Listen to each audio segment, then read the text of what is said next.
Okay, welcome everyone. I want to thank everyone for coming to tonight's virtual event.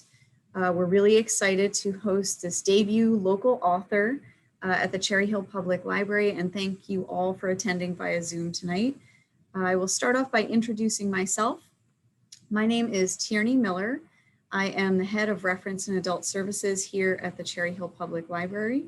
We've hosted a number of author events since the quarantine began. Certainly we hosted them in person before COVID-19 started, but we found that it's a really successful way to promote literacy, to promote authors who really need it in this time, to promote book selling, and to connect with readers, which is what libraries are all about and what we do best. So you'll notice that, let me see, pardon my technical difficulties. There we go.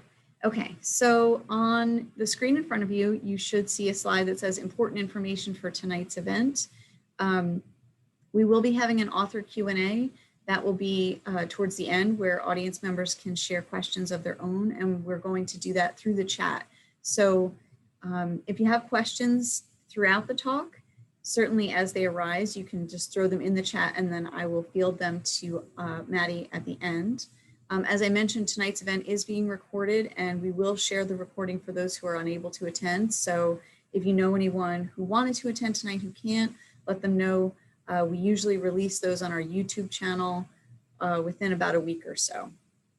And last but certainly not least, in terms of housekeeping, I wanted to let you all know that you can, if you haven't already, you can purchase signed copies of the White Coat Diaries from our local partner, Inkwood Books in Haddonfield. This is the link right here. I will also share it in the chat, but they have a special page set up on their website at Inkwood directly for this event, and you can purchase the book you'll see right down here. It's easy as pie. It's how I ordered my book. And they're going to have signed copies as well. So that's exciting. I encourage you, if you haven't read the book already, or even if you have, to support local booksellers like Inkwood, who are doing absolutely wonderful work promoting books and authors every single day, but certainly in this hard time, small businesses need our patronage more than ever. So that is the way that you get to Inkwood. And as I promised I would, I will share that in the chat very soon.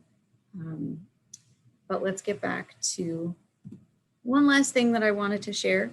I usually reserve this space to promote upcoming events that we have going on here at the library, but I was thinking that the most important upcoming event in the entire country's life is Election Day on November 3rd. Voting in this election is a more confusing and daunting process than ever before. And so we at the library have set up a website. You can see it's right there on the page, chplnj.org/vote-ready. And if you go to that website, you will find a lot of information from the state on how you can vote safely and securely before Election Day or on Election Day. So definitely check that out and everybody go vote. So I will stop sharing my screen and I would like to move on now to introducing our speaker, who we're so excited to host here tonight.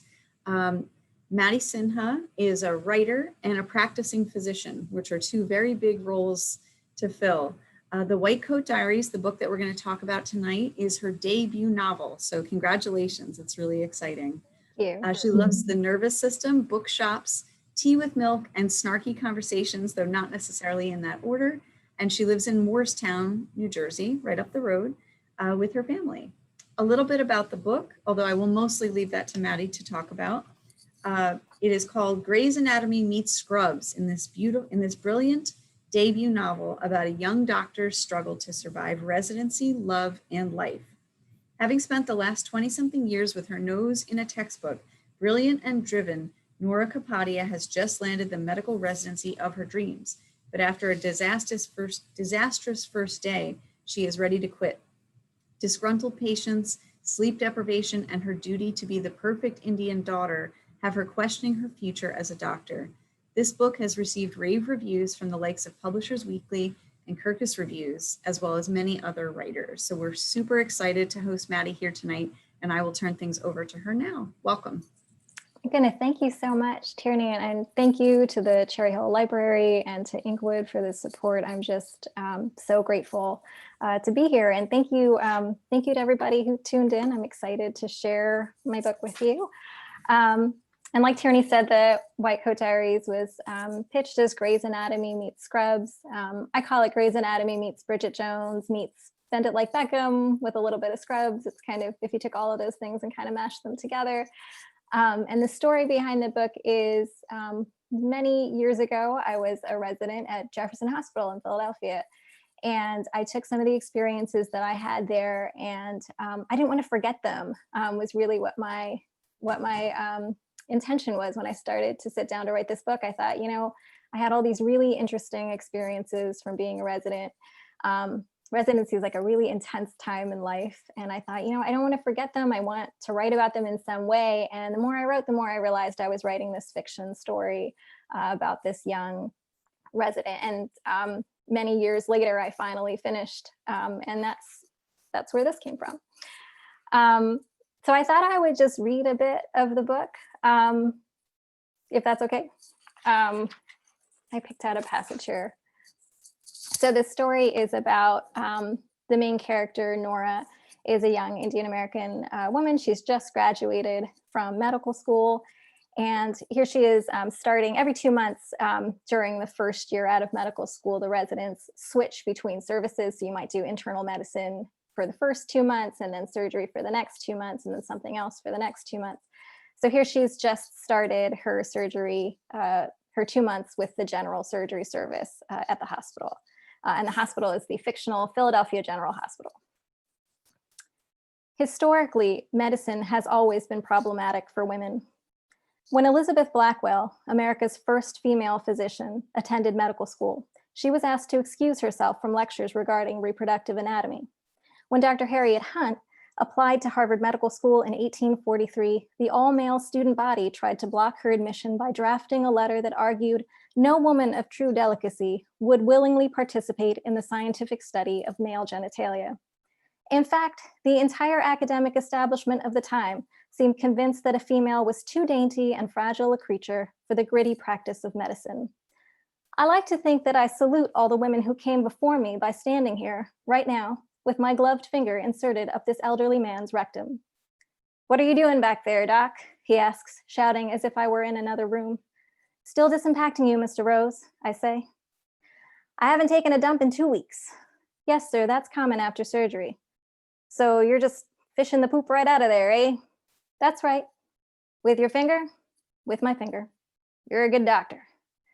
It's been 10 weeks since I started my intern year. This is my first week on the general surgery service and the third disimpaction I've performed in the last 48 hours. The weeks, days, and hours of my life have never moved more slowly. "Done with this one?" Terry's peevish face appears through a gap in the bedside curtain. In my short time under Terry's tutelage, I've learned 2 critical things. All of his questions are rhetorical, and he thinks my name is Nadine. "Wrap this up, Nadine," he says, drawing back the curtain. "Who takes more than 10 minutes to do a disimpaction?" He glances at the bedpan containing the small mountain of fecal material I've extracted from Mr. Rose. He raises his eyebrows. "That's all you've gotten out of him?" He scoffs. "Are you serious? What have you been doing?" I stare at him agog.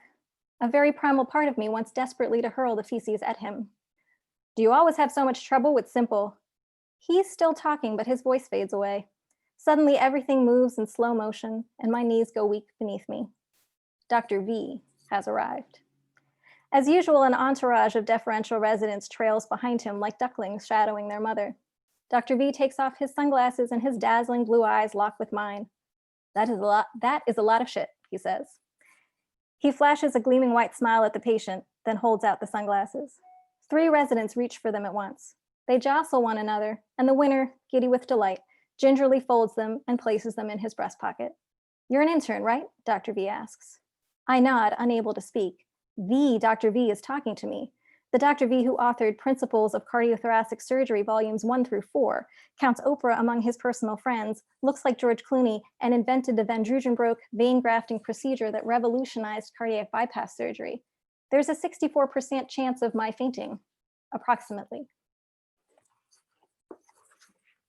thank you for listening.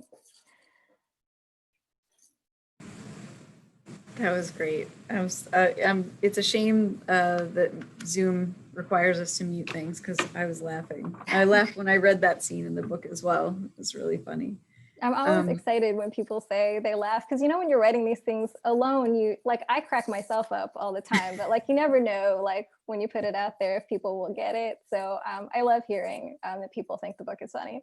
Yeah, it's a very real scene, and it's such a good juxtaposition between like the history of women in medicine and then this undignified thing that she has to do. Right. Imagine that we were considered too dainty to be doctors, or nurses, or, you know, whatever. I mean, you know, nurses do a lot of our gritty work too, so probably more of it than doctors do. So yeah, we're out there in the trenches doing all this stuff that no one thought we could do. So I wanted to start off by asking you, what was your path to becoming a doctor and a writer? Did you always want to do both? Did one come to you later than the other? Because they're both such big careers. Yeah. I mean, I think I did always want to be a writer, but it was never something that was like presented to me as a viable career path. I didn't know anybody who was a writer growing up. My parents didn't know anyone who was a writer. And my parents are immigrants. So, you know, they moved to this country and were very sort of like science and math focused, and kind of, you know, that's what they knew. That's what the people around them did. Neither of my parents is a doctor, but they knew people who were, and they thought, you know, that was a path to sort of security for them. They had that very immigrant mindset of sort of coming over here and feeling untethered and wanting me to like pursue a career where I was secure. So, it wasn't really something that we ever talked about in my family, like becoming a writer as a job. It was just something that I kind of came to it just by accident. I mean, I love medicine. I've always loved it. I love science. The main character of this book is like a big science nerd, and that, you know, is definitely inspired by my own love of science. She's definitely a little nerdier than I am, I'd like to think. But yeah, I'm a little bit of a nerd too. So I kind of naturally gravitated towards medicine, and I have always loved it, and I still love it. But yeah, I enjoyed writing, and I'd never really taken a class or anything. I just sort of read a lot and had written a few short stories here and there. And then like, this is the first serious thing I've ever written. I sat down about 10 years ago. And like I said, just had this thought that I wanted to sort of preserve these memories that I had in some way. My life is not interesting enough for a memoir, so that was definitely off the table. So I started thinking about this character, and the more I thought about her, the more interesting I thought she was. And yeah, I worked on it a little bit every, few weeks. I would write another few paragraphs. It took me 8 years to finish my first draft of this book, because it was just a hobby that I was working on. It was just for me, just for fun. And when it was finally done, I was like, oh, I think I might have something here that might be publishable. And I'm still kind of amazed that I'm here. That's really something. So anyone who's taken any creative writing classes knows that it's hard. It's hard to do. I've taken them, and to be able to just kind of guide yourself forward on it, it's a natural gift. That's really impressive. Oh, that's really kind. I mean, I got lucky along the way. I worked with a wonderful editor after I finished my my first draft of this book, who really helped me sort of like learn the things that you're supposed to learn before you start writing.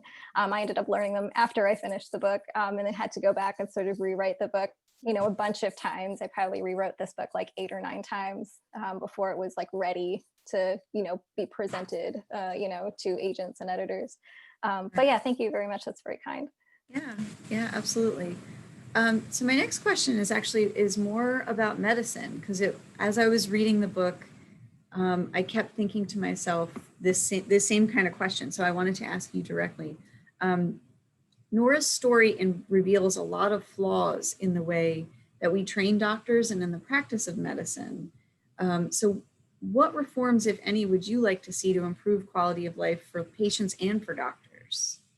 I mean, that's a great question. So, it starts, I think, with physician leaders, with more physician leaders. I think what we've seen in the last 20 years, and certainly, I've been in medicine for about 20 years now, what you've seen is A switch from your small sort of, you know, one or two practitioners, you know, in an office type of setting to these multi-physician, like sort of giant practices. We refer to that in medicine as the corporatization of medicine, where, you know, smaller practices are bought out by large hospital systems. And what you find in most hospitals, I won't say all of them, but most hospitals and most large practices is mostly people who are not physicians making decisions. So, you know, the CEO or CFO or whoever either runs the hospital or runs the practice is usually not a physician. So and then that kind of trickles down. There's now you see also like the, you know, an explosion of, you know, middle management and upper middle management, where these are positions, you know, usually you'd be seeing like a growth in the number of doctors in a practice. And what studies have shown is there's actually been an explosion in the number of managers that hospitals hire, as opposed to the number of staff members that they hire. And what has happened is there's been this focus on increased efficiency, which is great, you know, financially for a health system, but not great for the people who are actually on the front line doing the work. So there's been this push over the last 20 years to basically to increase the amount of efficiency you can get out of every worker, every doctor, every nurse, everyone on the front line. And the problem is that, you know, if you're a doctor or a nurse and you're at work, you're going to stay till the work is done, right? So, you know, if there's more work to do, you're going to stay and get it done. And the system basically takes advantage of that fact, of the fact that the people that are working in the hospital or in the practice are there for a reason. You know, we go into medicine because we want to be there with patients. We want to serve patients. We want to spend that time with them. But when there's so much work to do, and there's only one of you, you end up becoming, you know, it leads to burnout, right? Because you end up sort of working and doing what needs to be done, but every person has their own maximum breaking point, right? So the system doesn't respect that. The system is just there to maximize efficiency with the least amount of cost, so hiring the least number of people. So I mean, one solution would be setting minimum staffing requirements that you can't have more than a certain number of patients per physician or per nurse. We've actually seen that number go down over the years, so that every nurse is responsible for more patients. Every doctor is responsible for more patients. That should be going the other way. But you know, it requires, I think, a broad conversation in our society about what's important to us. Because right now in our system, what's important is the finances of it and the efficiency of it and the profitability of it, but not the human element of it, the compassion and the time spent with the patient. We have a system where you can't charge for or put a dollar sign. You can't assign a dollar sign to compassion or to time spent. And so those things in our system have no value. What has value is the number of patients you can see a day, how much efficiency you can get out of this doctor or nurse. Those are the things that have monetary value. And those are the things that sort of get stressed then, right? And we rely on the doctors and nurses just to sort of like come up with this compassion and time from somewhere. But that's not possible. So I think that's why we see, you know, rising amounts of burnout in physicians and nurses and other healthcare providers. Physicians actually have the highest suicide, one of the highest suicide rates of any profession in the country. And it's this sort of silent epidemic that no one talks about. But that's directly related to what's been happening in terms of the corporatization of medicine over the past 20 or so years. That makes a lot of sense. And I feel like in a variety of ways, that's really well represented in the book. Obviously, in Nora's own personal experiences, where she's experiencing some level of burnout, the other doctors as well. And then obviously in the case of Stuart, I won't give any spoilers away, but he's a character that struggles quite a bit emotionally as a training doctor. So yeah, it's something that as a person who's not on the inside of medicine, but who's been a patient, you know, you sort of feel that sometimes, and then not in others. Sometimes you'll have a wonderful experience, but other times you'll feel like, I just kind of felt like a cog in the wheel today. And to see it from the back end and the inside and know that that's something that the doctors are struggling with as well. I thought that was a really well done part of the book, and it made it very realistic. It felt very grounded in truth and the hardness of being a doctor or a nurse on the front lines. Certainly now, it's an interesting book to read during the pandemic for sure.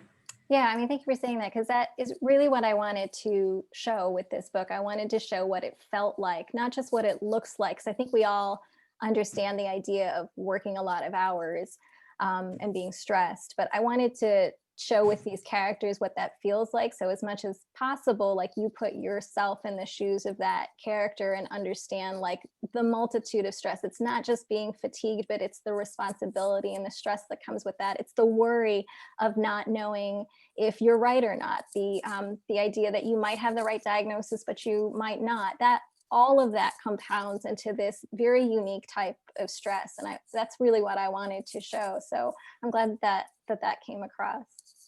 Yeah, it definitely did.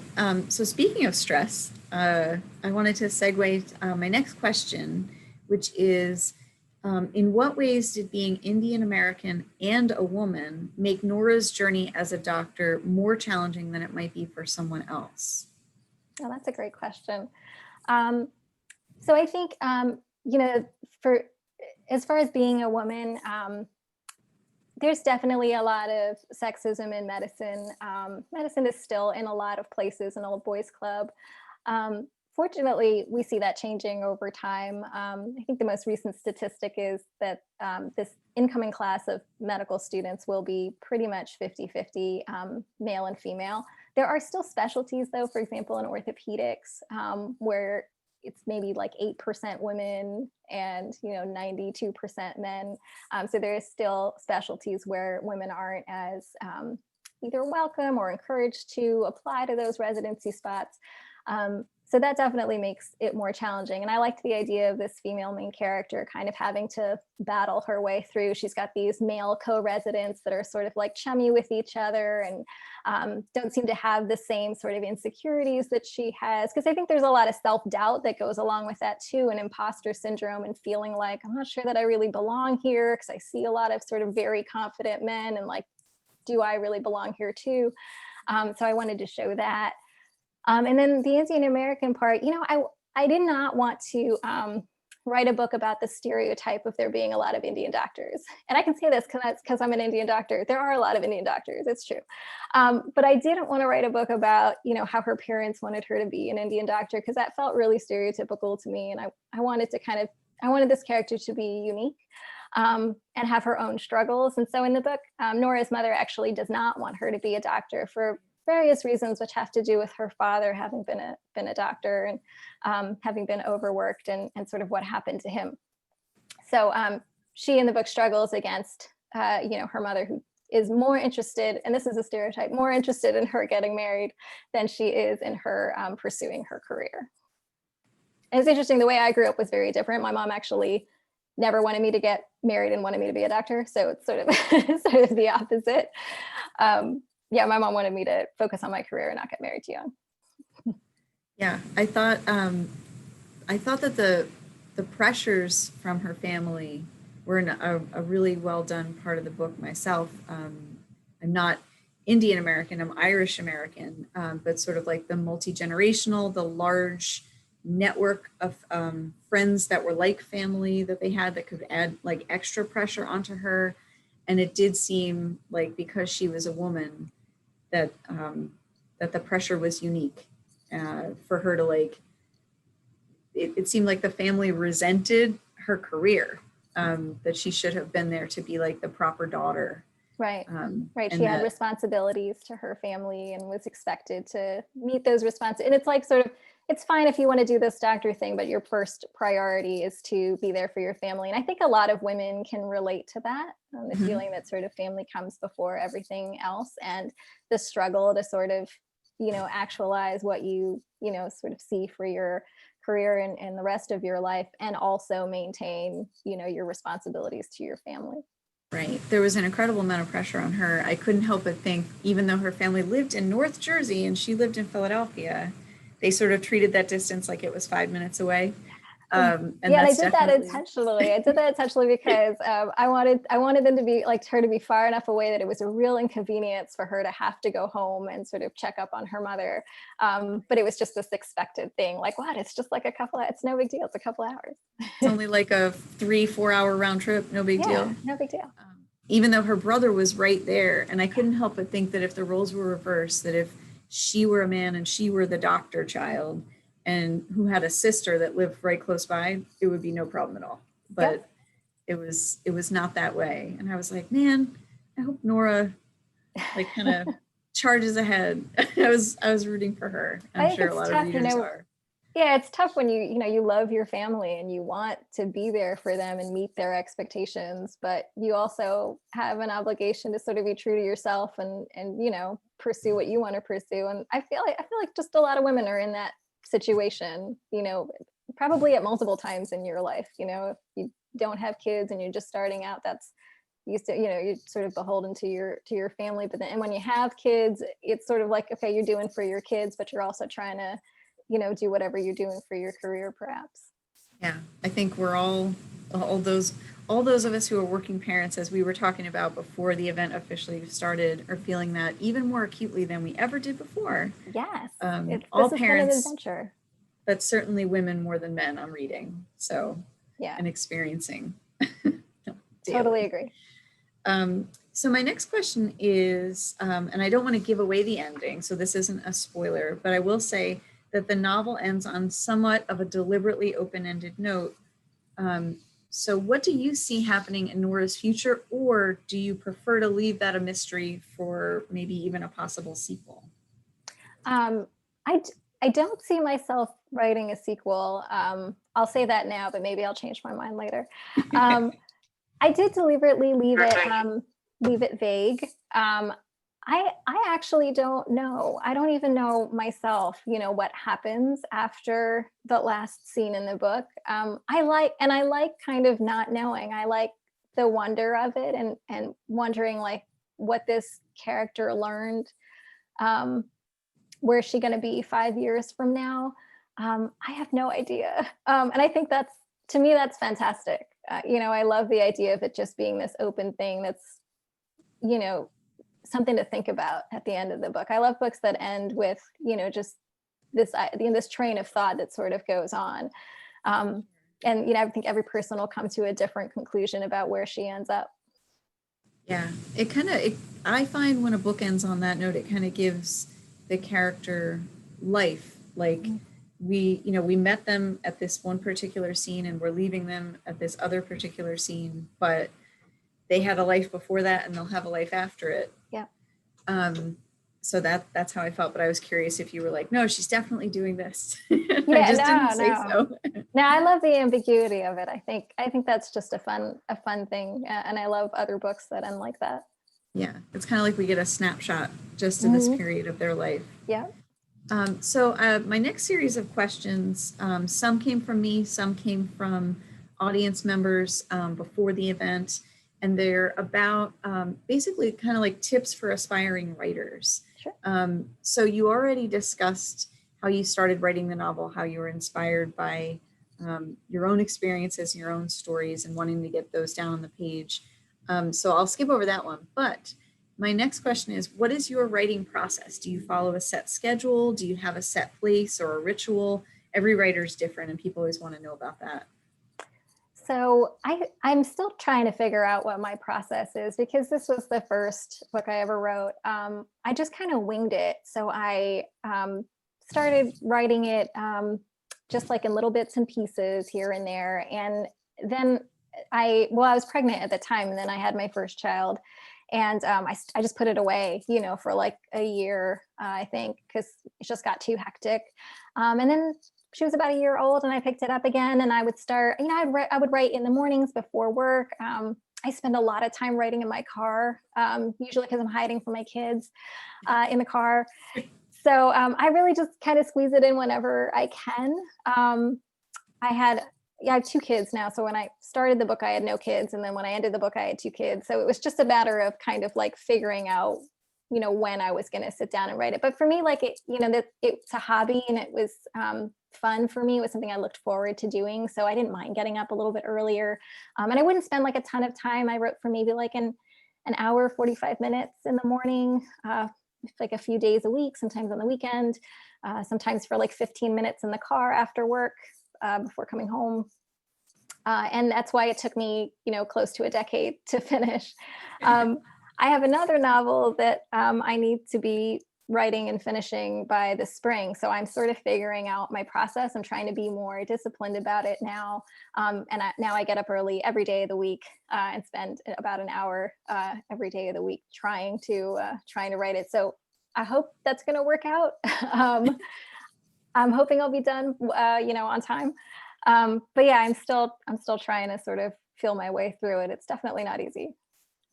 Oh, and I think when you're trying to juggle another career and family, it must be even harder. I think sometimes people have this sort of stereotypical image of the writer, like in a quiet room, writing all day, and the luxury of that. And I think that that's not the reality for most writers, certainly not most beginning writers anyway. Yeah, I mean, that would be great, but Right. I don't know what that would be like. I guess every now and then I have a day where my husband will take the kids to see the grandparents, and I'll get like, a chunk of time, and that is really nice. But honestly, I kind of just prefer writing in my car. Like, yeah, I know it's not very glamorous, but I'll just be behind the wheel of my Subaru in a parking lot, and nothing makes me happier. yeah. I watched the Toni Morrison documentary, which if anyone hasn't seen it, it's really great. I think it's on Hulu. But she talks in that, this is the Nobel award-winning Toni Morrison, about waking up at like 5 a.m. to try and squeeze in writing before her two sons got out for school. And she was a working editor and a publisher through the publication of like a bunch of her first books. And I found that really eye-opening, and I was like, I bet she's not alone. And it turns out she's not. You're in good company. I'm in good company, yes. Yeah. So Toni Morrison can do it. Y'all can. So my next question is, in planning out the novel, do you follow an outline? Did you have a sense of how many chapters you would need and what each chapter might need to accomplish, or how did you structure your writing process? So I did not have an outline for this book. I knew where it was going to end. I knew what that last scene was going to be. I knew what the ethical dilemma was and when about in the book that was going to happen. And I knew that I needed to set up all the medicine before the big ethical dilemma. I don't want to give any spoilers away either, but there is like a case that happens towards the sort of 3/4 of the way into the book, which is the big pivotal turning point of the book. And I knew in order for it to make sense, I had to set up the medical parts of it, because I knew that not everybody that was going to read this would be super familiar with all the medicalese of it. So what I do is I spend the first part of the book kind of presenting different cases, which ultimately end up explaining that big pivotal moment. So I knew I had to do those things, but I didn't have an outline. I wasn't really sure how I was going to accomplish those things. I just kind of wrote from one scene to the next, kind of checked off the things as I went down the list of things I had to accomplish. And then, there was a lot of rewriting to make this sort of fit into a more traditional 3-act structure, because I didn't actually learn about the traditional 3-act structure until after I was done writing the book. So I had to go back and sort of tweak it and make it sort of fit a more traditional structure so that it moves along at a good pace. So yeah, that was basically my kind of like backwards process. This time around for my second book, I do have an outline. It's not super specific because I do like to just kind of discover things as I'm going along. So I don't have every scene mapped out like some writers do. I just sort of have, more plot points and sort of, I know what needs to happen at what point, and I kind of fill in between, if that makes sense. It does. So the last question I have before I turn it over to the audience Q&A is, if you could describe your path to getting published. You talked about how you wrote the book over a long period of time. So how, once you got it to the point where you felt like, okay, I want to see if I can get this published, what were the steps you took from there? Yeah, so this was, I had kind of an interesting path to publication. So what happened was I finished the book, I sent it to, and usually the first step for those that aren't familiar is sending the book to agents so that you can get represented and then they can present your book to editors to hopefully sell. So I sent the book to a few agents and I got back some feedback. Some people were interested, but not enough to want to represent the book. And so I knew that there was something that wasn't quite working with the story, but I didn't know what that was. And then I ended up entering a Twitter pitch contest. For people that don't know what this is, there is a writing community on Twitter and a group of editors. They have a website. It's called reviseandresub.com. It's a group of freelance editors, and they do a contest every year on Twitter where you can you enter, and if you win, you get paired with a developmental editor. And I didn't even know what a developmental editor was at that point. And what I found out later, it's an editor who helps you with the plot of your story, in essence. So there's a difference between editing, meaning like checking your punctuation and your grammar, and editing, meaning looking at your overall story and saying like, where is your story weak and what could you improve? So I ended up winning that contest and being matched with a wonderful developmental editor named Katie McCoach. And we worked together for a month. And she basically pointed out to me all of the things that I should have learned about writing before I started writing, all the places where my plot was just weak. And I went back and I fixed those things. And after that, sent my manuscript out to agents again. I ended up getting a wonderful agent, my agent, Jessica Watterson. And then she sent my manuscript to a handful of editors, and we were lucky enough to get an offer from Berkeley Penguin, which is my publisher. Yeah, so I feel incredibly lucky to have met the people that I met along the way. Definitely could not have done this on my own. That's awesome. That is really cool. The power of social media. Yeah, and like I had never been on Twitter before this contest happened. I think I joined Twitter like a week before this contest and just like happened upon it and was like, oh, I guess I'll just enter this and see what happens, and like happened to win. And yeah, just right place at the right time. I was very lucky. Awesome. So I want to read some of the questions, comments that we have coming through in the chat. So Lillian just said, wonderful book. I couldn't put it down. I agree. Thank you. Stephanie said, I loved your book. Oh, did you start with an outline of the novel or did it unfold organically? We did cover that. Yeah, this one was more organic. Yeah, it sounds like your next one, you've got more of a structure. I'm working on it, yeah. It's hard. It sounds like everyone kind of does it differently, and then some parts of the story will take you on a different path, it seems. Yeah, I kind of feel like I'm constantly changing my mind. So I have an outline, but I'm constantly like re-outlining because I'm like, oh, I just thought of something that's going to be better. And now I got to, I'm going to go back like 20 pages and get rid of all of that and redo it. So I'm just sort of constantly changing my mind, which is probably not great, but hopefully it's going to work out. Yeah. So Stephanie asks, what did your family think of your book? Were they aware of the struggles that you went through as a resident? And what kind of feedback or comments have you gotten on the novel from your healthcare colleagues? So that's 3 questions. The first one's, what did your family think of the book? Okay, so this is kind of funny. I did not tell my family I was writing a book for like 10 years because, in my family, like writing is one of those things that should be a hobby and nobody really takes it seriously in my family. My family is like a math science family. They're not really an arts type of family. So, I told like I had this uncle, and every year I would see him at Thanksgiving, and he knew I think like my husband must have mentioned that I was working on this book, and every year he'd be like, how's that book going, Maddie? Ha ha ha. Like in this really condescending way that was just like, oh, how cute, you're writing a book. That's funny. What a waste of time that is.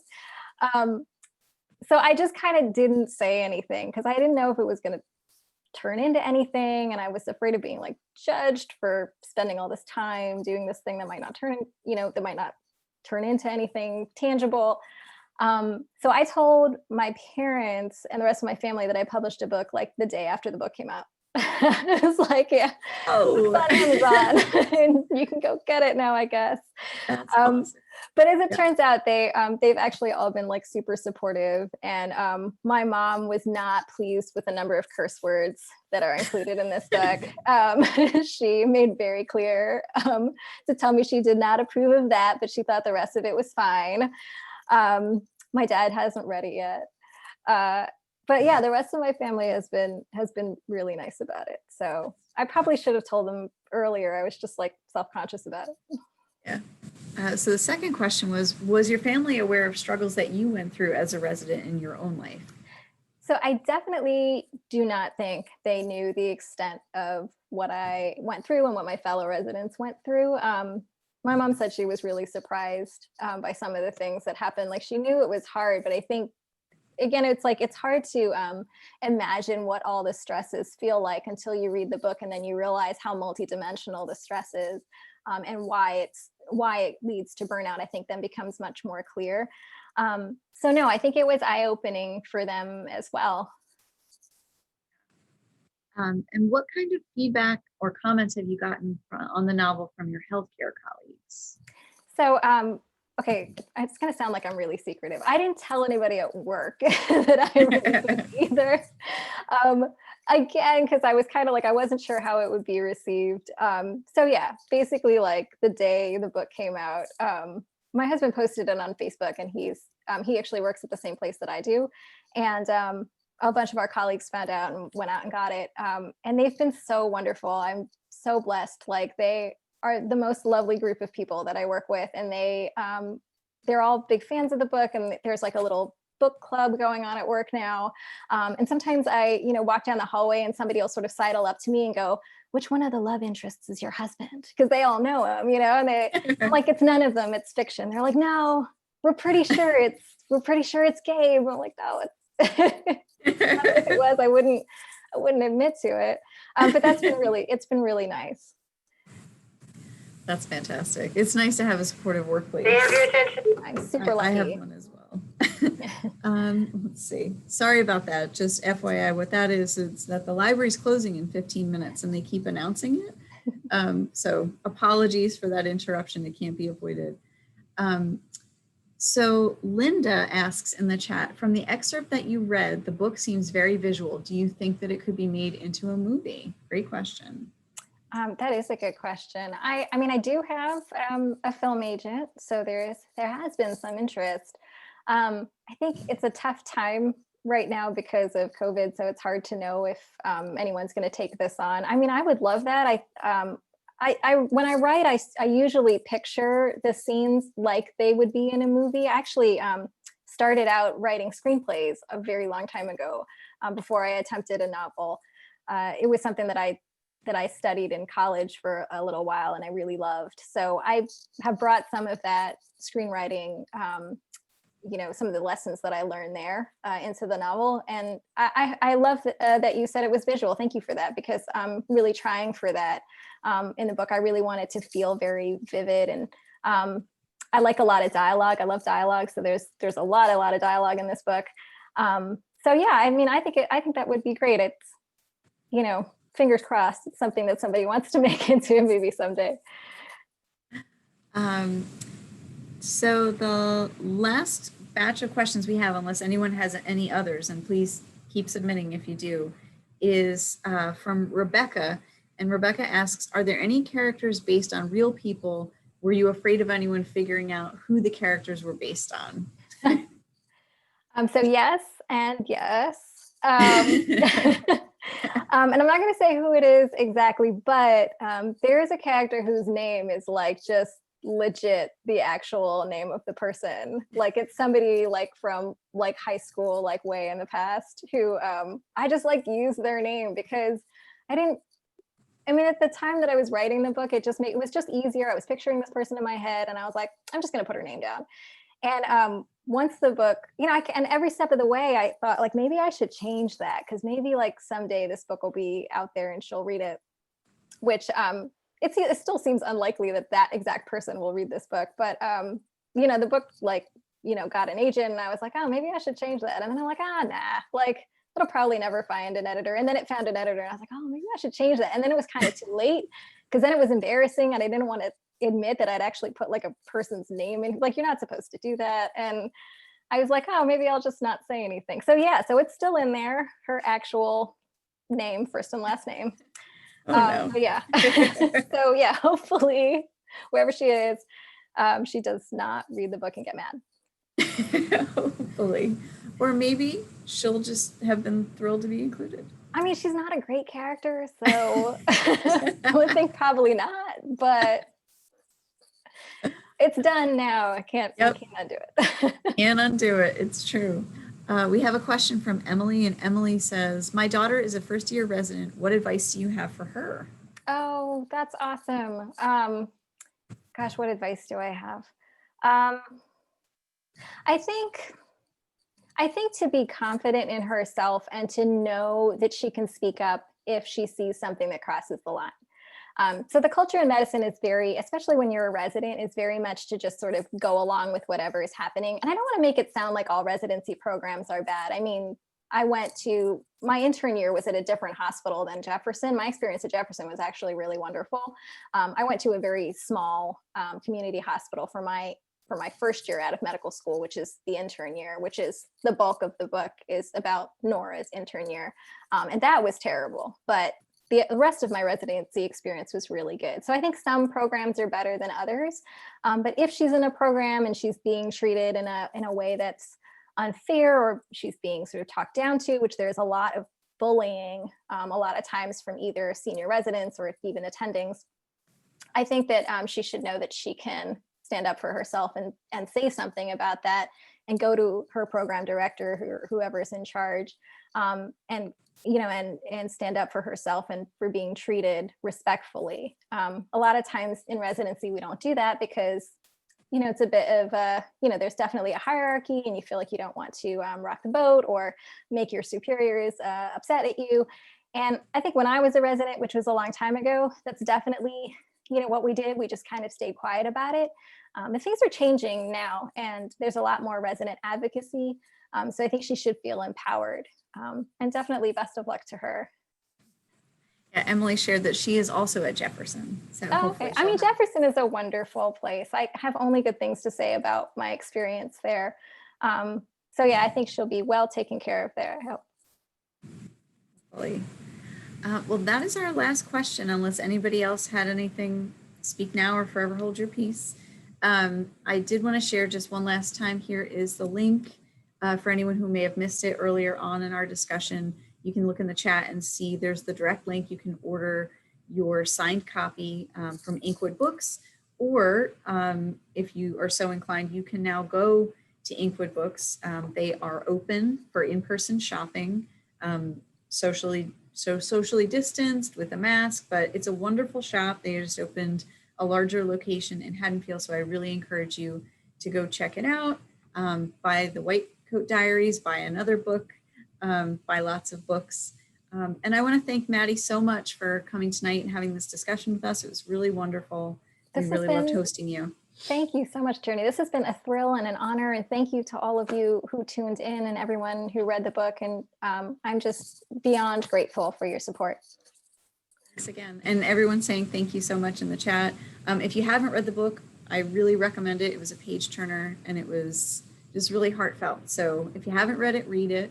And we have copies here at the library too, if you want to do that. So that's all for tonight. I hope everyone has a great night, and thanks again, Maddie. Thank you so much. Good night. Good night, everyone.